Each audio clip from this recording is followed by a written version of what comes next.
Yeah, that one. Shout out to fun.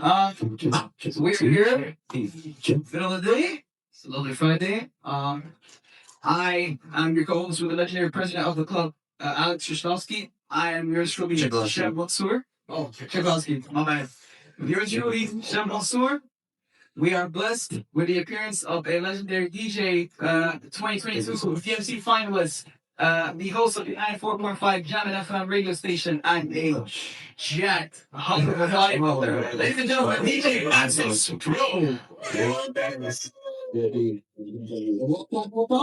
Honored to be here. Just definitely want to let you know about all the mistakes I made, so you guys can, get to where you need to get to quicker. But yeah, I appreciate the opportunity, and yeah, just want to come here, do a little demonstration, and give you a little background and the crazy times I've had as a DJ, and in a touring rock band, or doing DJ battles, and finally getting on radio and doing some big shows and some cool things. But yeah, now DJing has, been an absolute blessing. It's definitely changed my life, in amazing ways. There's, people I've met and shows I've done that like I never thought I'd be able to do. But, I think when it really comes down to it, if you really love music, have a little bit of rhythm, you're starting the radio piece. So thank you so much for having me. For you to attend and help us out. Absolutely. Looking forward to this. Sorry, can you tell us a little bit about yourself? Did you grow up in the Boston area? Like, where are you from originally? What kind of, where you from? You some family? Yeah, so I was born in Canada, and then I moved to New Jersey when I was a little kid. So yeah, being right outside of New York City, being exposed to hip hop culture, I always, just kind of appreciated it. Really, that's what we're listening to hip hop. So yeah, but again, it was my tremendous fortune. So I lived in like Bergen County, which is really northern New Jersey, so very close to the city. So I was definitely going into the city. Not to my parents, my like, it was definitely, yeah, a blessing because I was just around like the best DJs in the world. So when I started getting into DJing, and I was just I saw this video or a DVD of a rock steady competition. So in New York, like the legendary rock steady crew would have like this big hip hop battle like every summer. And in the one year in '96, they had like two of the most amazing legendary DJ groups. So there's the Executioners from New York, and then the Scratch Pickles that were from the West Coast. And so they both kind of epitomize like the most elite level of DJ in two different kind of sides of DJing when it comes to turntablism. There's like scratching, there's like we, and then there's beat juggling, which is kind of manipulating the records and different beat patterns. So the East Coast guys have beat juggles, and then Qbert, and all the West Coast guys scratch pickles have these crazy scratches. So I was just watching this video, and it wasn't for anything other than bragging rights, and just watching these guys do this, I'm like, yo, that's the dopest thing I've ever seen. Like that's what I want to try to challenge. So that's how I got into DJing. But interesting enough, at that time, I had friends who were spinning like techno and breaks and different things like that. Okay, yeah. And what had happened is I have a couple of my friends. One of them was a DJ. He went to go live with my other friend who's at the University of Delaware. And he's like, yeah, I'm just going to live the cop. I'm just going to live, and party. I'm not going to college. I'm just going to have a job and just go party with you. But what ended up happening is he like ran out of money. So he had to like move back, and like he owed my other friends some money still. So he's like, all right, like to keep it cool, like I'm going to hold your debts until you pay back, the money you owe me. And then I'm like, wait a minute, I'm working. So how about I pay you back, and then I'll borrow your turntables, and they're gonna stay at my house because I'm here in Jersey. And then whenever you need to practice, just come over. But now I have a chance to like see if I like DJing, because again, all my friends had records. So at that point, I'm like, let me do the test. So, but again, at that point, I was working in a deli. And so I told him during the day, like, yeah, you're just come by my house. And then, so, after a couple of phone calls from my mom, we're like, yo, what the hell is this kid doing blasting techno in your room at like 12 o'clock? And I'm like, yo, then you have to, and I try to explain. But after like him being able to not practice, he's like, that's it.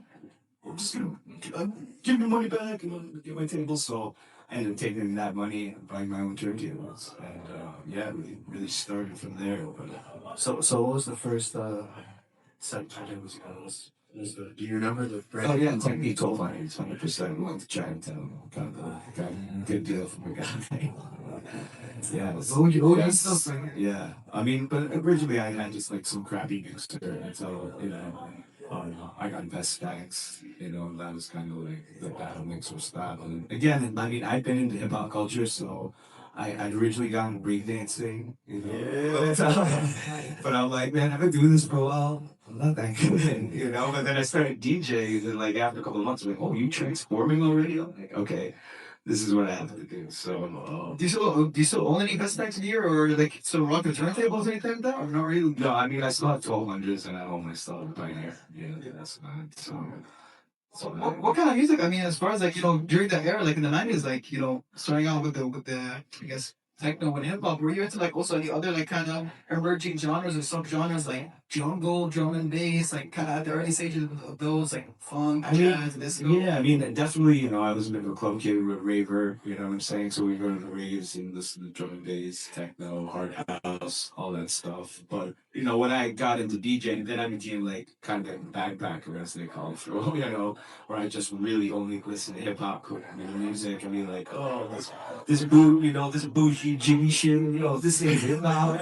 And I always remember because, I was such a backpacker, and I was just like, oh, I'm just doing turntablism, do scratching, be cool hip hop shit. I was at one of those Rocksteady shows, and actually Gangstar was performing. It was like a whole Gangstar Foundation, you know what I'm saying? Group Home, Freddie Fox, it was crazy.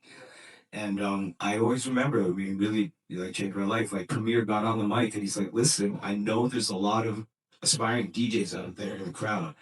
And he's like, if you want to do this as a profession, treat it as a profession. Work hard, be reliable. If someone's paying you, provide a service. And for some reason, that moment, like something clicked in my head. I'm like, yo, if someone's paying you to DJ a party and you play Puff Daddy, you're not a sellout. You know what I'm saying? You're doing a job. So, like, really, hearing him say that just made me think, hey, like, I could do this as a job. And so, like, definitely, at that point, I was also doing DJ battles, and then I started working at a DJ school in New York called the Scratch Academy, which is actually founded by, rest in peace, legendary Jam Master Jay.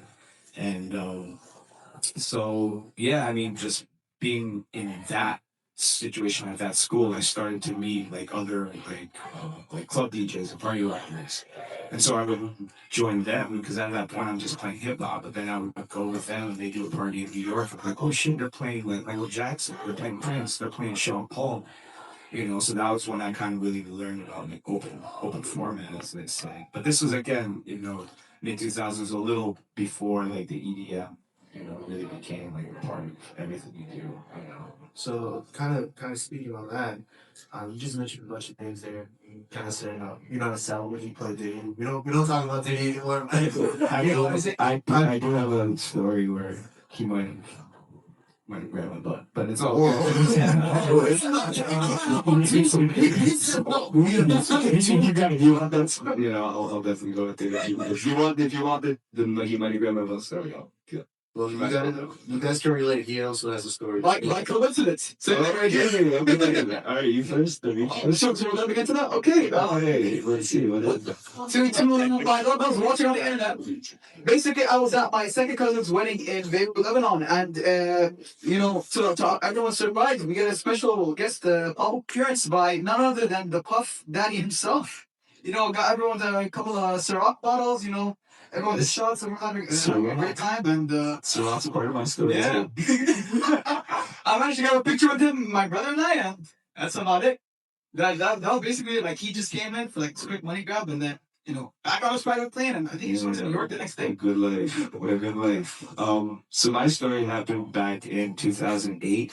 So around that time, I was touring with this artist who was being managed by Ray Kwan's brother.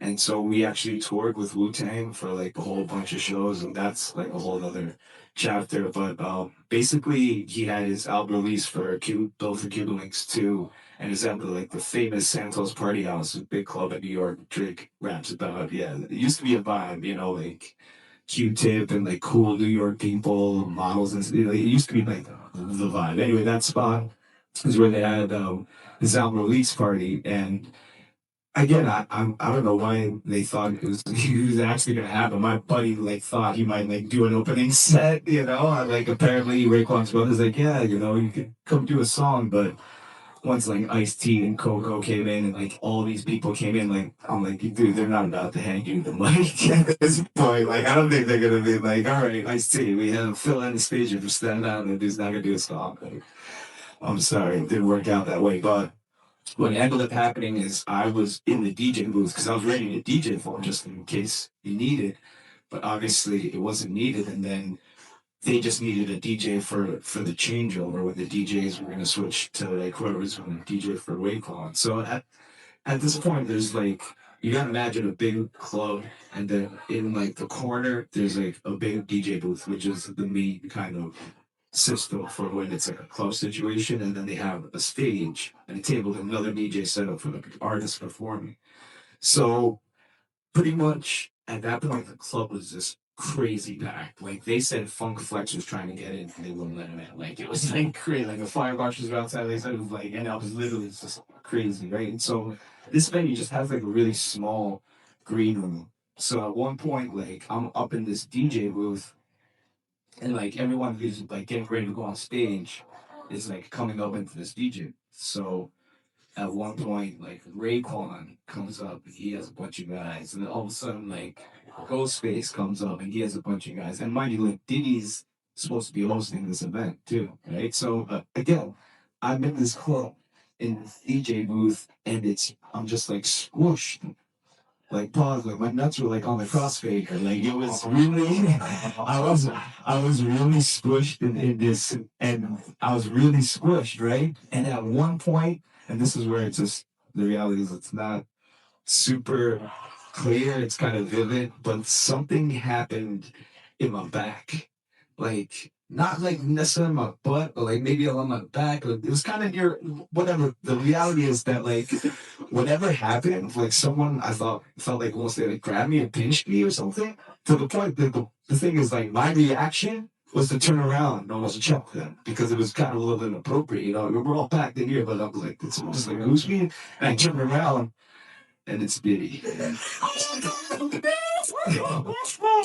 And I'm like, okay, what's up, puppy? I think I like bent the knee too. I mean, this is way before you know, like I definitely was just like a deer and then like, but same situation. What's popping, baby? Here, have some Ciroc. And I was just like, but I mean, again, it was like that right around that time, it was just a really crazy moment in the show. Because what had happened is they're like, listen, when the next DJ sets up for Raekwon, you got to play a hip hop, you play a Wu Tang song. And so what I learned when we were on tour is you never ever play a Wu Tang song before they perform because you don't know what they're gonna perform. And the guys on the road were like, dude, I've seen DJs get beat up for playing the Wu Tang before, you know. So that was like the number one no. Like you never play. So at one point, my buddy Phil comes over. He's like, "Yo, Ray's brother said play a hip hop song, pick whatever." I'm like, no, seriously, seriously, yes, whatever song you want, whatever song you want. Like, I was just on like Bring the Ruckus. For some reason, that song was like, "Yo, it's hard," you know. So next thing I know, I look and like, you know, DJ Self was like packing up, music stops. I'm like, shit, this is my cue, okay? So I drop it, and the whole crowd, the club just goes. And I'm like, oh, I picked the right song. I'm like, yo, it's nasty. And then I hear Ghostface, and I'm like, oh shoot, Ghostface thinks the show started. So he came out and started performing his little song, and everyone's going nuts. Like, oh shit, oh shit. And then, but the thing is, like, after his verse, it goes to Raekwon. So he, like, turned around back to the, you know, the DJ on stage, Scram Jones. And Scram Jones, like, I'm not even set up, it's that guy.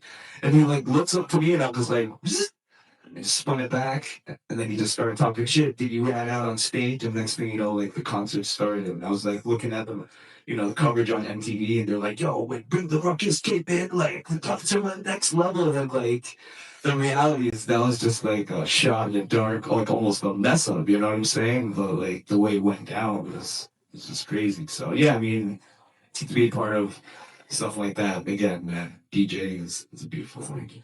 Okay, okay. So can you speak to, like you said, you just picked that song, the whole vibe of the club changed, everything around it.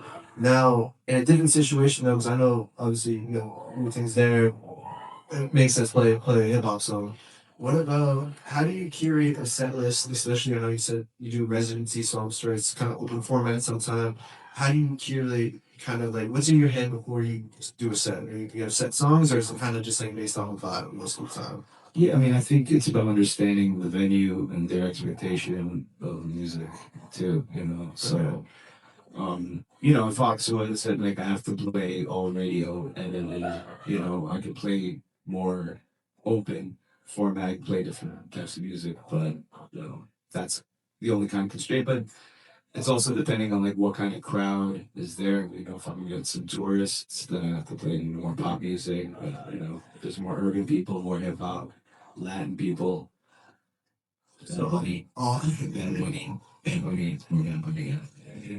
It's about knowing your crowd, and I think the venue is the most important thing. And I think it's always important to like prepare 100%. Even though a lot of times I'll be playing a lot of the same songs, like every time I'm going into a gig, I kind of have some kind of game plan because then it's like if you deviate, it just makes things so much easier. Then rather than just going in and just trying to figure it out on the fly, then you know it'll make it harder to really engage the crowd and get them going if you don't know what they're expecting. Okay, okay. So I know we're kind of jumping all over the place here, um, but you started out, you said like 13 or something like that. And you were like kind of a teenager. You started DJing. When did you get your first gig? And then how did you kind of transition then to going on tours and stuff like that? How did that all that happen? So as far as I started working at that Scratch Academy, and so that's where I really learned to like play more than just hip hop. And once I had been doing that and following guys around for a bit, then I started getting my own like opportunities to DJ in New York, like different bars and stuff. And then yeah, just after that, just DJ as much as possible. Find someone who's gonna give you a shot, and but at the same time, it's so important that the networks, the relationships you build. Because even in the beginning, when my good friends just was tapped into a few venues that did college parties, and so that's where I really started just getting more experience, with DJ parties. Yeah, yeah. So what what would you recommend, like in this day and age? We have a lot of people that claim they DJ and the DJ at our events, still DJ, kind of frat parties or college parties. How do you get in front of those club promoters? How do you get inside the clubs? How do you get inside the bars? I know it's changed from since when you started, but Sure. just like kind of general advice there. I mean, again, it depends on the venue and the place. So, I mean, really, wherever you want to DJ, you should be going and hanging out there and meeting, yeah, ultimately meeting the DJs who DJ there. And that's really, being in Boston, it's so much about relationships, and, even the reality, like on the biggest level, like, like Big Night Live, you know, holds down the booking, controls, Grand, Memoir, and these places, but they also expect you to be exclusive, last time I heard, which means you can't DJ other places. So that's, I think, kind of new. And, in Boston, there never was an entity that made you be exclusive, but the other end, I get it. They have a certain kind of status maybe they have with their venues and DJs when they keep a certain world. So I can understand like why they would do it, but I think a situation like that just then makes it very clear. If you want to DJ Grand, go big night and big night people. But What was your favorite venue DJ at? Something like that. Favorite place, okay. Best audience, best crowd, best. I mean, yeah, when I was doing venue Asia regularly, yeah, the energies was was great. Yeah. So, how did you end up at German 95. Jana? Yeah, so one of the jobs I have is I also DJ for city events, doing cruises in the harbor. So, yeah, sometimes college parties, tourist parties. But my boss, DJ Miguel, got on the radio. And so he's the one who trained me. So, again, when it comes to being on radio, I mean, beyond just if you go and get the certification for broadcasting and stuff like that, then you know, you probably have more positions and personality. But as far as being a mixer, it's usually, if you're a DJ, then you have to connect to the DJs on the station. And, and that's the thing. I mean, I grew up in Jersey, so I grew up listening like Funk Flex and all the heavy hitters. Yeah, legendary DJs and shout out heavy hitters, some of my homies. But yeah, it's just even listening to those first stories of the legendary guys, because when Hot 97 started, it was originally like a dance station, But Flex left Kiss. He really started that whole hip hop, over there, and then My favorite flex story all the time. I'm sure you know we played Otis back to back to back. of course, we dropped the bombs. Yeah. But I mean, there definitely came a point where I'm like, man, I'm way better at scratching than this guy. But then you realize that he's just a legend, Personality. huge personality. Yeah, for sure. Speaking of that, like I know, especially in the entertainment space, a lot of people they look for these big personalities. I mean, that's where kind of all the attention goes to. How do you, when you're on the radio, do you kind of bring personality out, or do you kind of let the skills show it? Like, how did you get accustomed to always being on when you're on the radio? There's sometimes where you're like, I don't want to do this, man. I don't want to be yelling on the radio. I think that just comes with the responsibility of being a DJ, right? We're forever in a space where we're DJing, playing music for people. Like, we gotta be happy. If you're up there, like, not having a good time, then why are people gonna have a good time? So, I mean, but I think, yeah, when on the radio, obviously, it's, in my mind, it's like, try to be as happy without being cheesy. You know what I'm saying? There's like, really express, some kind of enthusiasm about the music, what's going on, but at the same time, don't be like, hey, I think kind of be a version of yourself, a kind of pop version. I don't know if that makes sense. It makes sense. Yeah. So you've been doing radio. How did you end up at Foxwoods? Is that before, after 94.5? Where's that in your kind of story? A little before, so another DJ that I had met working on the boats had just recommended me again, and like all of my residencies are literally through a recommendation from another DJ, So just really at the end of the day, like if you take anything away from it, it's all about connecting with the DJs, Every person you meet. Yeah, so like those relationships and being a lot, and then so I mean, this kind of goes back to like, one of my mentors in like the club game was this DJ from New York named Audie Quinn, and he was back in the '90s. He was in this group called Delight. They had that song "Rumors in the Heart." Anyway, like he had joined that group as their second DJ, and he's like, my second show was Woodstock 2 for like 90,000 people. I'm like, what? But he, had just an amazing experience traveling the world with this group, and then became like just a prominent New York DJ. And so when I was coming up, I had an opportunity to work at one of his clubs. Again, this is like relationships. Like one of my buddies got married in San Francisco, and he's like, come out, DJ my wedding. I can't pay you that much. Me and my wife are teachers, but let's try to take care of you. And so I ended up going, and his sister was a manager at a big New York club and started giving me an opportunity to open up for like big DJs that were coming from out of town. So I started building my experience then, and then that one particular DJ, Ani, really needed someone to be his like opener. So he brought me to these big clubs in New York, like this place Hudson Terrace, did DJ parties for like Justin Timberlake, Felicia Keys, Jay-Z, all the time, Beyonce, like crazy,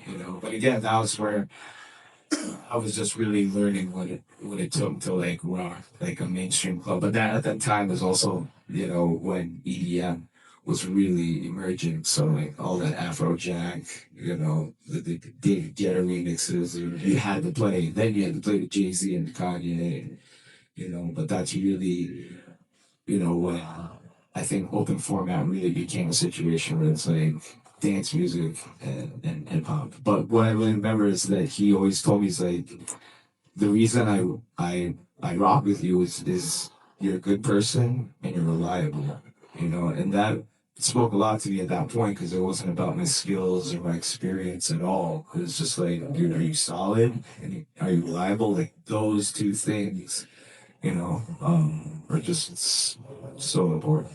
I think. Yeah. Yes, so as you know, you're kind of in this position now. You're on the radio. You're doing residencies. Do you have DJs starting out coming to you, trying to build those relationships as well? And then, do you? How would you recommend someone like Rayo, if they would approach you at like a club or wherever you're DJing? How would you want them to approach you with a respectful way to kind of make that connection and stay? Just say hi, man. Just say hi. I was just the person, and I think, yeah, I mean, and if anyone has an energy that you can go say hi to, then why would you come around? That's true. I'm saying, like, find the people that do what you want to do that are good people that you can connect with, like 100%. But yeah, I mean, I think just be genuine. We need that. I mean, especially like in this kind of sphere. I mean, that kind of actually brings up a question. I guess that really, I've been wanting to kind of figure that out. Considering that kind of aspect of like trying to find placements, reaching out, etc. Especially in the context of you being in a radio station and you're like a significant amount of your work is based on being jamming 94.5. My question is, how has radio like in this time and age like kind of like played out, especially like with the availability of streaming services, other and so many various platforms just all online. How does radio now come into play in terms of finding out the new artists, the new creatives? What do you have to say like in terms of that kind of aspect right now? Well, I mean, I think music is just driven by the online, energies, right? So like TikTok, drives a lot of music. So for example, like Sturdy Youngin will put out a viral video, and then 2 months later, I gotta play it up jamming. It's literally like, Zeddy Will has a viral video, and that's really how the music goes on. But again, it definitely has changed. I mean, the reality is that a lot of DJ is kind of designed for the fact that you're in your car. So like what the average person's in their car like a 15, 20 minutes. So that's why like you're gonna hear maybe it's like there's programming, so that's why like top of the hour, quarter after, half hour, you're gonna hear like a hit song, So but it's again the other part of it is because of the online, we're always pushing down. Like if you listen to the jam, how many times you download the iHeartRadio app, download the app, so they understand what it is too. And but the reality is, it is a company, and the things change, and just trying to stay connected to the people who are in charge, I think just is the most prudent thing to do. And that's what I've seen. I mean, I've only been up there for a couple of years, but, I merged very quickly, and they would let me crank the mic, right away, where other DJs, they still don't, So I've been, given an amazing opportunity, but I think it's all about relationships. And if the boss thinks you're really solid, then that's how you kind of really can defend your position, Because again, it's very limited. There's so few opportunities to be like a mixer, on the radio, and especially jam was the biggest signal in New England, like 207 million monthly on-air listeners. So, yeah, I mean, it's a incredible opportunity, but if you're trying to enter radio again, then just seek out, those people. I'm at jamming. I'm at radio. I know the guys at Roomba, so again, it's once you can build a relationship with someone who's there, that's really what gives you the best chance. And then also being as prepared as possible. So again, my boss recommended me to the main boss, But when that recommendation came through, I had already been training for a few months doing mixes. So when the opportunity came up, I was ready. He could literally show the boss, hey, he's ready to go. So I think that's the other part of it. Like, just do your best to be ready for these opportunities. That's cool for sure. I mean, I guess like a kind of another kind of element to add on to it in terms of like radio what it is now. Would you say, and this is kind of like a very like abstract kind of question, but would you say that kind of the objective currently of radio is it more to do with kind of playing the classics, the hits, I think that are familiar, or have you found it that like radio still basically kind of find new music, kind of see what's hot or the emerging artists? What is the play that kind of happens like on radio? Yeah, so I mean, it's definitely a place for new music, but then again, depending on the programming, again, so we're like throwback station. But at the same time, Bad Bunny is so popular, so all of a sudden I'm now able to play Bad Bunny records. So I think depending on where the energy and consumers are, because it's still, they're still trying to get as most ad dollars as possible into business. So Bad Bunny is the most popular than whatever, then you have to play the most popular music.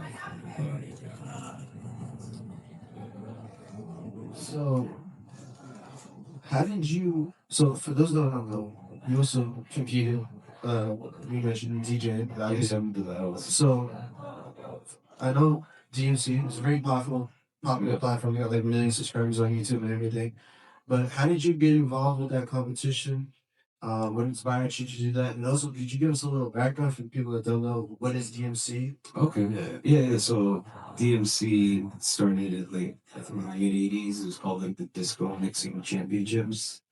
But then I think 1986, DJing Cheese from New Jersey won with doing like hip hop style DJing. So that's where it just kind of became. It started driving as far as like what's expected is like hip hop style DJing. So it's not a mixing contest per se at this point anymore. It's more about showcasing just again when it comes to turntablism, there's scratching, which is just breaking the sound up, and then there's beat juggling, which is manipulating a record to make the new beat pattern. So basically how good are you at those two things? And then in the late '90s, we had those legendary groups like the Executioners and the Scratch Pickles that really developed these styles.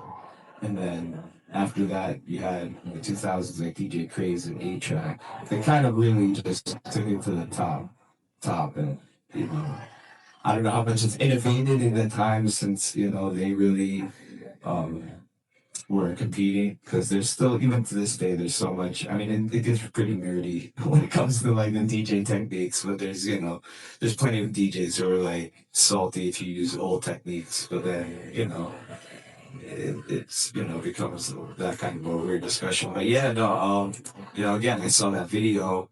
And I was like, man, I want to do a DJ battle, like I got to do it. So back in the day, the Guitar Center used to have these DJ contests, and so there was one by my house. So I'm like, all right, I'm gonna go. I was so nervous. Then like this is my first battle. I grew up in like an affluent, white suburbs. There weren't too many kids keeping it real. You know what I'm saying? For lack of a better term. So a few of my friends were really into hip hop. We were just like, all right, I'm gonna have to go here, like literally go against like the best kids for like my whole area. And I was just so nervous, and I really.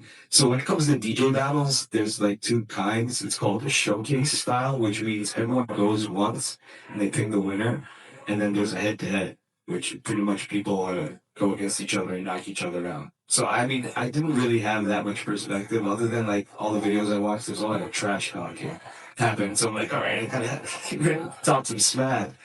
But when I went to the contest, like it was a showcase style. So I was like, wait a minute, like how am I gonna do this? Like I'm not up against just one DJ. Um, so a few DJs that went, and then before the contest started, we'd all be practicing. So like I saw one DJ who was really good. So I'm like, yo, that's the guy I gotta take out. So I'm gonna remember that. And then after a few DJs, like no one was doing any trash talking. So I remember going to my buddy and be like, yo, no one's no one's doing any distance. Like, what do you think? He's like, do what you gotta do. And in that moment, like, that's it. That's it. I'm gonna diss Tony. I'm gonna diss him. Like, oh. So I went up, I did my routine, a little scratch, my beat joke, it was whatever. But then right at the end, I'm and what made it better is he like called back. So I'm like, stop the music, and I was like, yo, Teddy. And he was like, yo, what's up? And I played a record and Diamond said, even your girl said you got a small wee wee. And the whole place was just like, oh, it's a battle. It's a battle. Like people were, and like for me, that was, I don't know, maybe, like I've never tried it, but maybe like a hidden crack. Like that moment when I was like on the set and like that was like the first time I like popped the crowd. You know, the first time I did something, I was like, oh, and from I've been chasing that feeling I think ever since. But so I ended up getting like second place in that battle, and then that guy Teddy became one of my best friends, and we literally became like the top battle DJs in New Jersey. But yeah, so then after that we would go enter DMC contests from DC, Boston, New York, and but again, by tremendous fortune coming up in New Jersey, so I was right near New York. I was literally near the best in the world.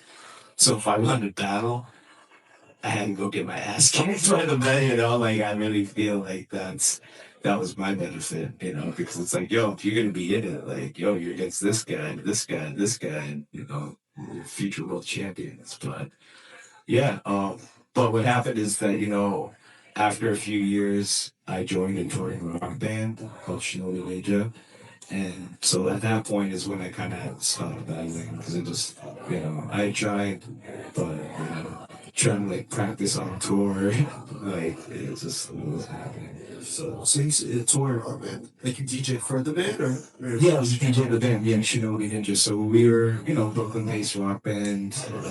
We played a bunch of festivals. We had, I still get residuals. Like we had songs.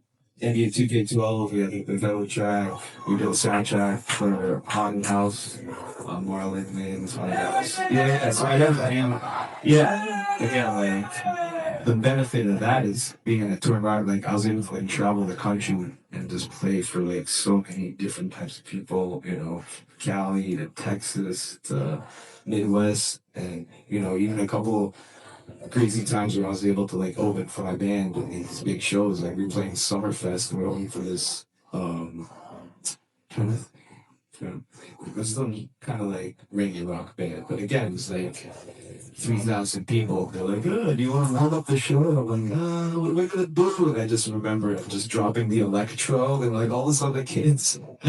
The kids in the front were going nuts. And then the year after that, we opened up for Rise Against. I don't know if you heard of that. They played the Emo Bank. But again, that was like 5,000 people. And it was crazy. The group that went on right before us was like a girl cover band. Again, mind you, Rise Against is kind of something emo, like, straight, I don't know, it's definitely like a hard energy. Like, you look out the ground, just like black shirts, like hate in your face. And they were like doing like pop covers, like Katy Perry and stuff. And they're dancing around. They're like, you want us to do one more song? No, F you. Like, and I was like, oh man. So our manager's like, yo, he said, hey, our DJ can warm it up. I'm like, what? Okay, what are we going to do? So I went in, but luckily, that was right when Skrillex, I was like, well, what am I going to play that's like hard DJ stuff? Skrillex saved my life, bro. I had the whole front, yeah. I was like, you guys want something hard? They're like, what? And it's like, I'm like, yo, yeah. Salute Skrillex, saved my life. Opening for Rise Against. But yeah, man, so again, we all know I'm older and got married, kids and stuff, so the band, yes, it's kind of permanent hiatus. Well, that's fine because I feel like as far as the concept of DJing itself kind of has like it's fundamental rules like that grittiness kind of where it starts out like obviously so popular to where you see like in club settings now, but I guess the way I see it, do you reckon for like not just beat battles but like in any kind of context, any kind of genre, is that kind of grittiness, that competition, still in essence? Do you think that there should be there? Like, because obviously you kind of come from, like the TMC background competitions. Like, where does it all play now? Like, is that somewhat of a necessity? Is that like important as a DJ, as an artist? The competition definitely just forces you to be better and bring out your higher level. But it, I feel like this generation maybe it's not necessarily needs as much to them. And again, it's like whichever way you take it.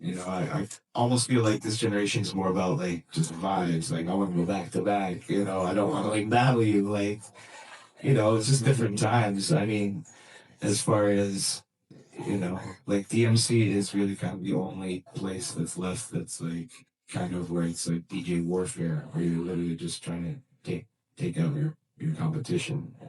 Because there was the three style, which I thought was amazing. With that competition, the Rebel three style, when they still had that, that was incredible for the culture because it definitely opened up like a whole new level of kind of like mixing and party rock with Four Color Zach, and he started doing tone playing, which that was crazy. He started playing the different tones and bring that song in, But again, that's where sometimes it can get too nerdy. I think that's the same thing with turntablism to some extent. People are so just in the technique, there's certain times that you don't, you sound like a robot. That's what they really say, and it's like, I don't know, what are we really doing here? Because, I mean, when you're DJing, you're sharing music, with other people. And I think it's about your energy when you're performing, 100%. That people can tap into that. If you really love a song and people can see how much you love a song, then it'll affect them. Yeah.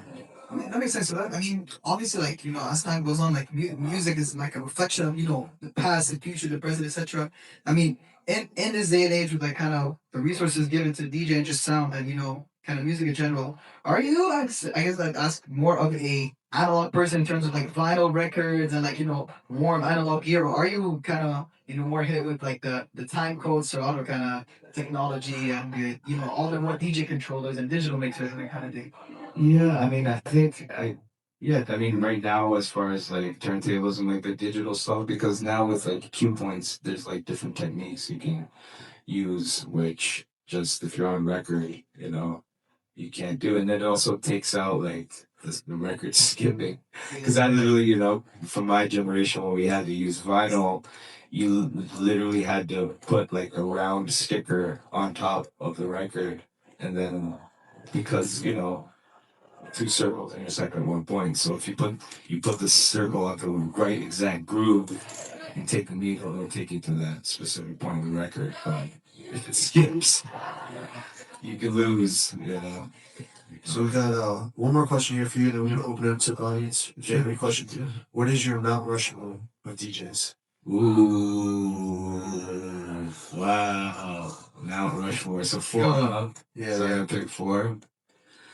I mean, first it has to be Rock Raider, for Executioners, rest in peace. That was, again, he's one of like the world champion for the like legendary Executioners group, and I actually got a chance to compete in his contest back in the day, 2008. Like, yeah, man, he was amazing, and he gave me a shot to come, compete against some of the best DJs in the country, and he literally was like, "Yo, you got that energy," Even though at that point I had gone up to him like, "Yo, if you need someone to come in," and he's like, I'll step up the battle." He's like, "Yo, don't be surprised if you get the call," and I'm still thinking about that.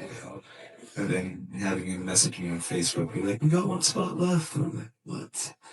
Yeah, so Rock Raider, and then definitely I have to put, my big bro Rob Swift from the Executioners as well, because so again, for me to get back into turntablism, I had taken a break because I was in a band and kind of fell off from that type of DJ. But then right before COVID, the guitar player in my band was like, "Yo, Rob Swift's coming to Boston, and he's gonna pick like the 7 top turntablists in the city." Rob Swift. Yeah. And he was gonna, pick the top 7, so you gotta audition. So like I sent in a video, and I'm like, "Oh, okay, nice." I made it to like the in-person auditions at MIT, and I go there, and I'm like, "Oh, hey, DJ Fingersmith from Brooklyn, who's about to go to the Red Bull U.S. Finals," and then I'm like, "Oh, hello, such and so," who flew in from Ohio, and I'm like, "What the?" I'm like, "I thought I just have to be top 7 in Boston. What is this?" You know. what is this? But amazingly, yeah, I was picked and I made it to that group. And so, shout out all the other members, DJ Menace, Slipwax, Tree Man, Bobby Bangers, Emo Beta, um, I think that was like 7 of us. So basically, we did like this performance at MIT, and we were a group called Harbinger, which was like a 7-person DJ group. So after that, my fire was stoked again to get back into battling. So Yeah. this is literally how started training with him, and then after a couple of years in 2000, yeah, 2022, after literally. I mean, I've been battling for almost 20 years at that point and tried DMC for like 10 years. So finally, after a decade, I was finally able to make it to that, top one of the tops of America. So, You had a set practice routine for. yeah, I mean, when it comes to these contests, you spend months and months on like just 6 minutes because there's no room for error. You just have to be that, on. So yeah, damn. So definitely, I think Jam Master J too for DNC, Yeah. and then Pete. R.I.P. And then probably Qbert because he's just again, it's all hip hop guys. It's not like they're different than that, but I think particularly for me those four definitely. That's an awesome form. We got a chat about Cuba actually. Yeah. Those are interesting stories you were telling me about. But yeah, Yeah. it's not an influence of mine for sure. I'd say, especially when it comes to just scratching a soul. Definitely. Yeah, no, I mean, again, those guys are just like aliens. I think that's asking Mike and all of them. And still, just trying to push, scratch culture forward. They're still doing it. So, just want to follow in their footsteps for sure. There we go. There we go. I want to open up to the audience now. If anyone has any questions, I'll come hand you the mic. Yeah.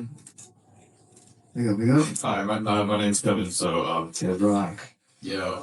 So, I know that you mentioned in the beginning that you're trying to do like some breakdancing and stuff. I was just curious about like how familiar you are with the breaking culture and like the scene in the Boston area or like the areas adjacent to that. I'm just saying this as like as like a writer since like 2022, part of the UMass breakers here in this college. Oh, word. Yeah, no, I mean, there's definitely some dope crews up here. My homie Johan, he just won like one of those like Red Bull battles. But yeah, Yeah, for the easy one. one of those, yeah. But yeah, I think there are some crews around here, and it's about just finding those groups, and I'll definitely connect you with them. But yeah, I mean, I also had experience touring with like a breakdancing show. We would do these college parties, and like I don't know, you guys are like NACA, like the NACA convention.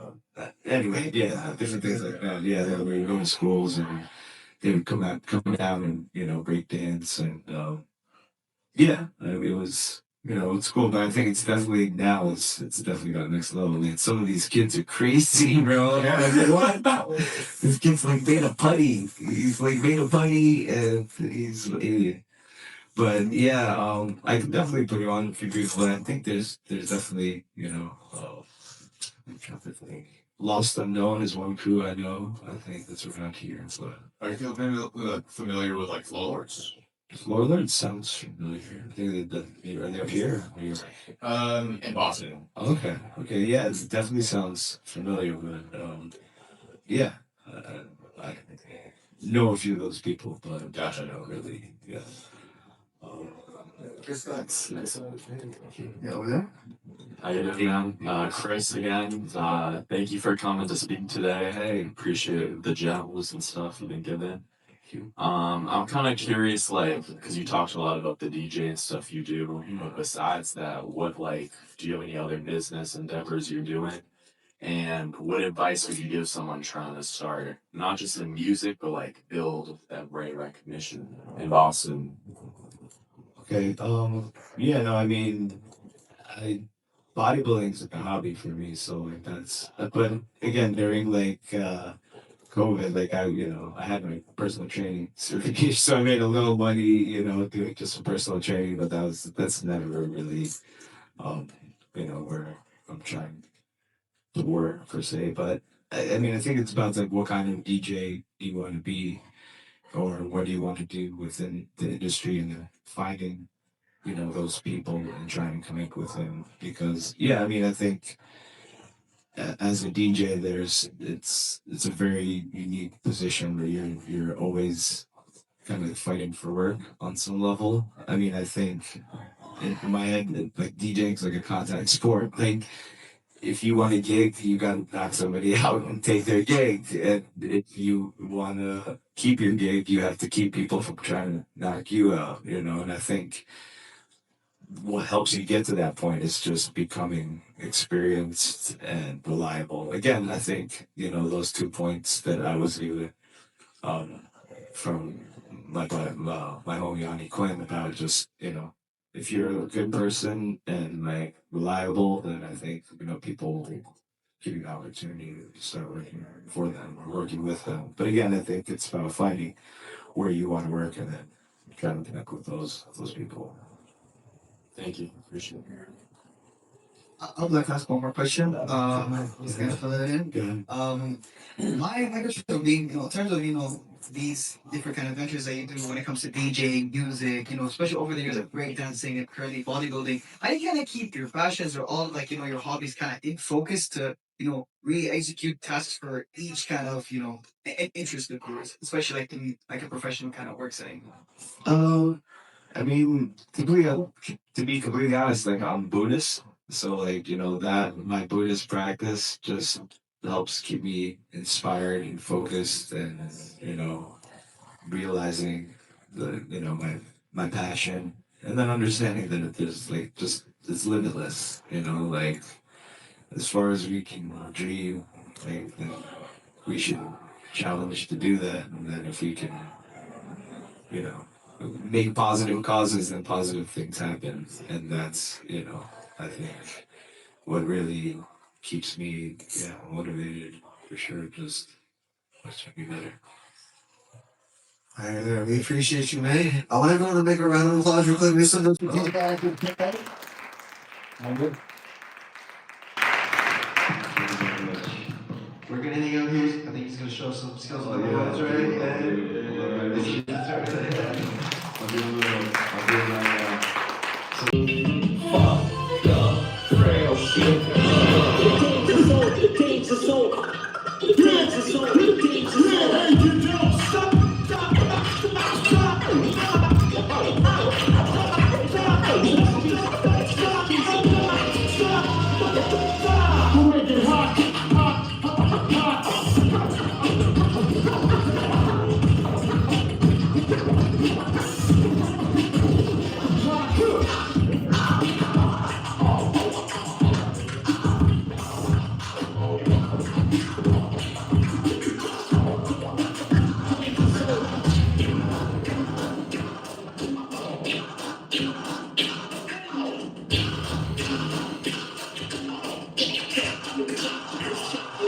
Now what I wanna know is how many motherfuckers ready to party out there. Break it down like this. Break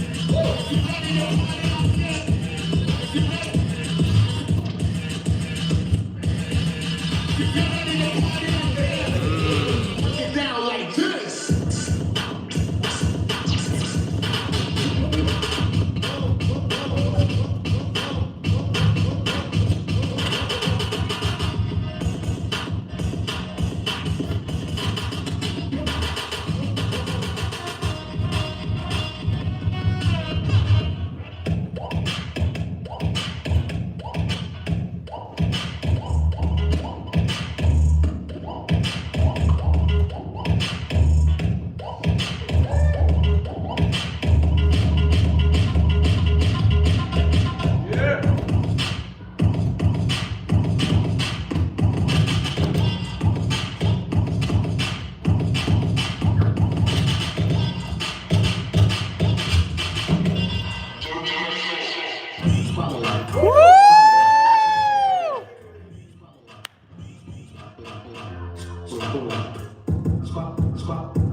hold up.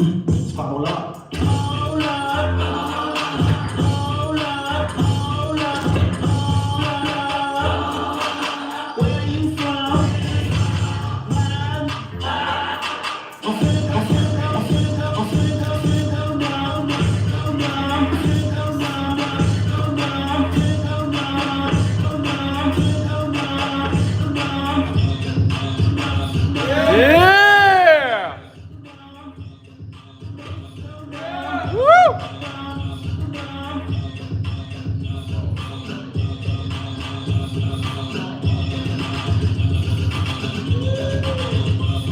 Bring it back.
Y'all just talking.